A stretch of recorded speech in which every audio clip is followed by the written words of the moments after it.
Hi everyone, today we're going to talk about transplanting. Hopefully you've seeded some plants and they've grown a little bit. So I'm going to talk about when to know generally when your plant is ready to go outside, as long as it's warm enough. If you live in Roseburg, your frost date, predicted last frost date, is April 5th. So you're technically ready to go. Be a little wary and check out the temperatures at night for the next few weeks. If it does get cold at night, you can just drape something over your small plant. Cloth, even like a scarf or plastic works. Take it off in the morning and don't worry about it. But otherwise, I want to just talk about what a plant might look like when it's ready to go in. So I have these guys. They're ready to go. There's spinach right here. I've actually got a few bits of lemon balm over here and lavender, which is exciting.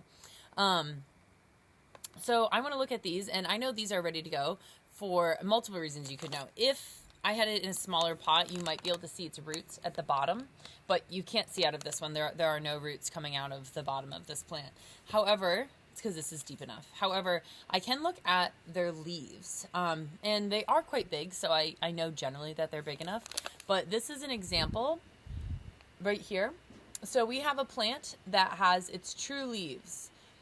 Each plant, when it's grown, it's got these little baby leaves that grow out, these tiny little leaves. Sometimes they're long and skinny, like when it's spinach, and usually they're actually shaped like little hearts. And those are its baby leaves, kind of like baby teeth. So they grow first. They're actually full of nutrients and vitamins. That's why a lot of people eat microgreens. However, we're not growing these for microgreens. We actually want spinach to grow. So I look at these, and this has its true leaves growing. These guys, you can tell, they look like full spinach leaves. They're not these wirely little skinny leaves right here. And that way we know they're actually ready to go on the ground. And spinach is a great thing to transplant at this time. So today we are going to be transplanting 2 broccoli heads. And I think I'm going to just transplant these 2 spinach heads. This one's small, and I have the space in my house to take care of it a little bit longer to get it bigger. So one thing you're going to want to do is make sure your soil is nice and wet for the transplant. So we want these plants to be happy and comfortable, and we don't want the soil to fall apart.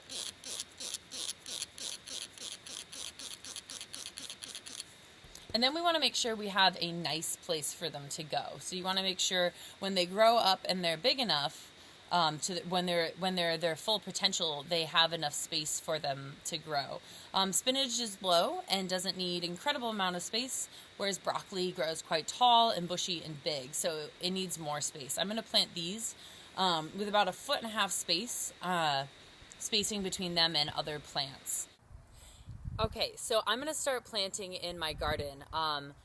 You can't tell, but I've actually already planted a few things. So I did direct seed some beets and carrots. Now, carrots really like sandy soil, so they probably won't do that well here. I'll probably pull them out as baby carrots. So they'll be really fresh and crunchy and quite sweet, but really small. And I won't mind if they're clustered. So I actually have an I shape all the way to the edge, through the middle, and then to the front of the bed. Are carrots down the center and then beets at either end. Those are really great things to direct seed because they're tap roots. That means they have one main root. And we want to put those directly into the ground. We don't really like transplanting those. Sometimes you can if they're really small, but the roots are really particular. So we like to direct seed those. So I actually have some space in this garden already taken up. So now I do have free space out here, and I want to plan. The broccoli are quite big, and I don't want to put them right next to each other because pests can jump easily from one plant to the other, and it invites a whole bunch of pests for broccoli and leafy greens if they're all near each other. So when we're transplanting, we want to make sure that the soil is damp. And then once we're done moving the plant into the ground, we're going to water this area to try to encourage the roots to spread out and suck in more moisture. And then that way they actually root out into the soil and they make themselves at home. So this plant wants to go as deep in the ground as this pot is tall. So I want to make sure that I dig a hole that is deep enough for my little broccoli plant to get inside of. So this will be perfect. I'm going to simply put my hands around the stem like this, turn it upside down and squeeze the sides a little bit and pull it off. So this is a little bit drier than I'd actually like it to be, so I'm honestly going to spray it a few times.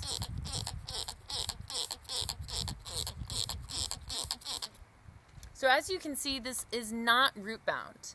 There are a few roots running around the outside, but it's not a big deal. It's actually quite perfect. So that's like the ideal amount of roots that we want. So I will simply put it in the ground and I'll tuck it in. And that's all we're doing. A little pat down, but nothing too much. We don't want to push it down so aggressively that water can't trickle into the soil. We want to make sure we're tucking it in like we want to be tucked into bed, nice and gentle. So this is where my plant is going to stay. I would suggest transplanting in the morning or in the afternoon. So it's 4 o'clock when I planted this. It's still a little bit sunny, but there are shadows in this area because the root systems are really sensitive. We don't want the roots getting full-blown sunlight all the time when we're transplanting them. So it's ideal to do it earlier in the morning or late in the afternoon, so it's just less traumatic for the plants. Now, another thing to keep in mind before you transplant your plant is maybe put it outside a day or two before you transplant it. It's called hardening your transplant.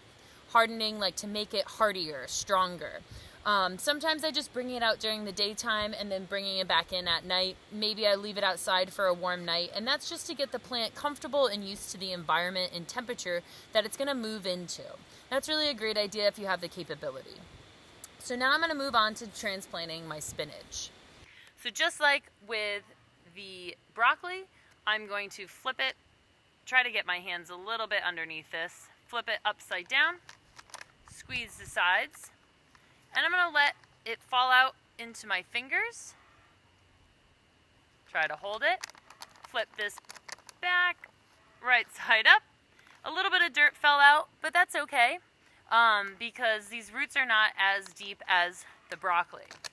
So I'm going to take this little spinach plant, dig it into the ground, want it nice and deep as it was inside of the starter. Tuck it in.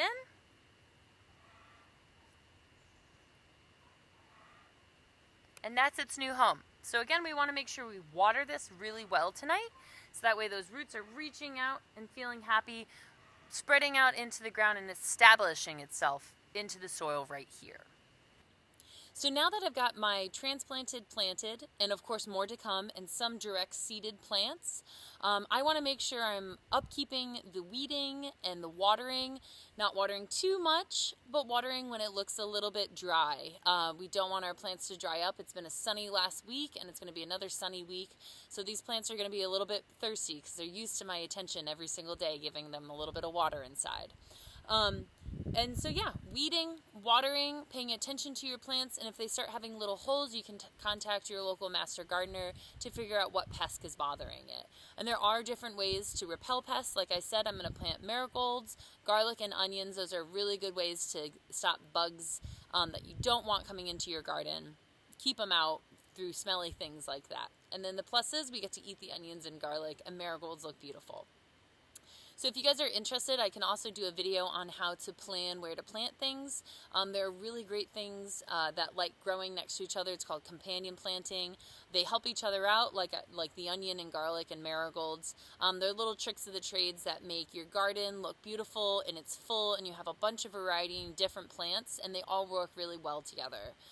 So if you have any questions, feel free to comment or send a video or a photo down below. I'd love to hear back from you. And if any of my students are watching, hi guys, I hope you're doing well. And I hope you guys get to grow something at home, or at least go out for a walk. So enjoy the sunshine, and you'll hear back from me soon, and enjoy your garden and your plants. Have a great day.